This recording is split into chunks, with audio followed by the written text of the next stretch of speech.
What's up, everyone? Welcome to the video. Today we're going to take a look at how to replace the battery in this Ford remote key fob. This key fob is going to use replacement battery CR2450, and I'll put a link in the description box of this video to where you can purchase these batteries if you're in need. The first thing we want to do is remove the emergency key that's in the bottom of the key fob. That's done by pressing this release here that my thumb's on, and then the emergency key will slide out like that. Now if we hold the fob with the buttons facing down and we take a look at the bottom of it, we see this slot right here that the emergency key's in. What I'm going to do is put the key in that slot like this, and then I'm going to pry up on the back cover. And then once I have it like that, I'll just push up.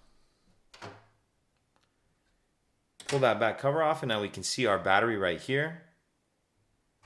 And now you're going to need to grab a small screwdriver like I have here, or even something with a point on it. And we're going to get in this little slot right here and get under the edge of the battery and get it out of there.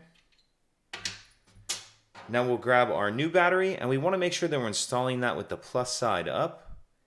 And we'll kind of tuck that edge in first like that, and then snap it down into place.